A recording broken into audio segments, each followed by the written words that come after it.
જય માતાજી મિત્રો. એક ઘટના યાદ આવી જે તમને જણાવું.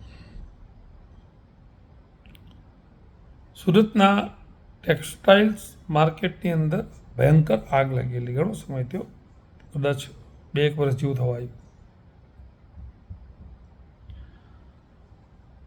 ત્યારે એક દીકરાની 3 દુકાનો બળીને ભસ્મીભૂત થઈ ગઈ. એના બાપને ખબર પડી એટલે એના બાપ પણ દોડીને પહોંચ્યો. દીકરો બહાર આવીને બાપને જોઈને રડવા લાગ્યો, પપ્પા બધું પતી ગયું એમ, 3 દુકાન પડીને ખાક થઈ ગઈ, બધું પૂરું થઈ ગયું. ત્યારે એ મારવાડી હતા અને મારવાડી બાપ એટલું બોલેલો, શું કામ આટલું ટેન્શન લે છે? તારો બાપ ખાલી સાયકલ લઈને આવ્યો હતો, અહીંયા મારી જોડે ખાલી સાયકલ જ હતી,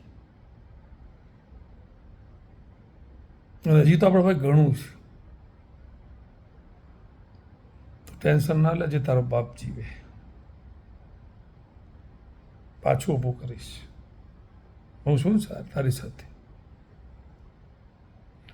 એનો દીકરો રડતો બંધ થઈ અને એના બાપને જોતો હતો.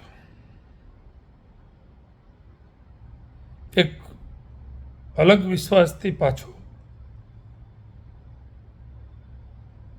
એ દીકરો લાગી ગયો એના બાપ હારે કામ. બાપ કામ નહોતા કરતા પણ પછી કરવા લાગ્યા. આજે પાછી એ 3 દુકાનો એમને ધમધમતી કરી હતા, ત્યાં પાછું આખું એમ્પાયર ઊભું કર્યું. હું રિસેન્ટલી મળ્યો એટલે મને યાદ આવ્યું, એક બાપની શું કિંમત હોય ને તે દીકરાને જઈને પૂછો. ભલે કાંઈ ન કરે, ઘેર બેઠા રહે, તમને ટોકે, રૂટ કે ગુસ્સો કરે, પણ છે ને તો હાચવી લેજો.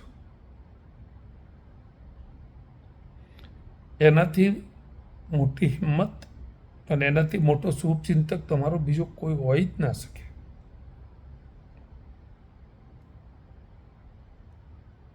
એની કિંમત નહીં, કોઈ અમૂલ્ય અમૂલ્ય વસ્તુ છે. આજે ઘણાના મા બાપને હું વૃદ્ધાશ્રમમાં જોઉં મેં પછીના ત્યારે મને વિચારો આવે, આ દીકરાઓ આ કર્મમાંથી ક્યારે છૂટશે એમ. અને બસ એક વસ્તુ છેલ્લે મારે તમને કહેવી છે કે જિંદગીમાં જેના જોડે બાપ છે ને,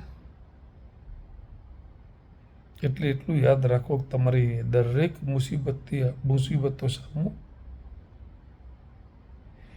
એક અડગ દિવાલ બનીને ઉભેલી દિવાલ છે.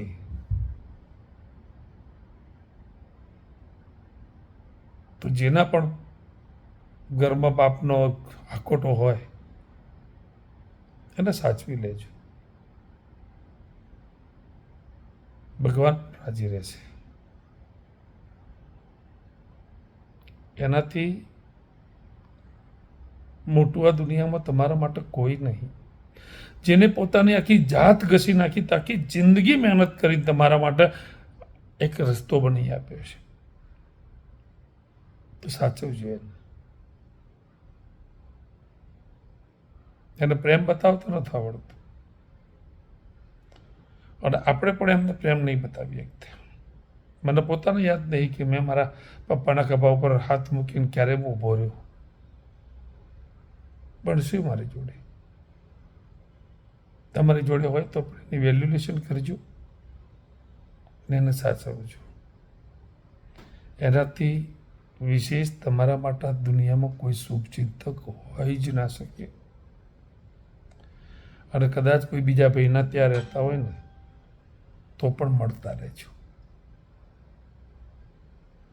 જિંદગી બદલાઈ જશે. જય માતાજી, જય ભવાની.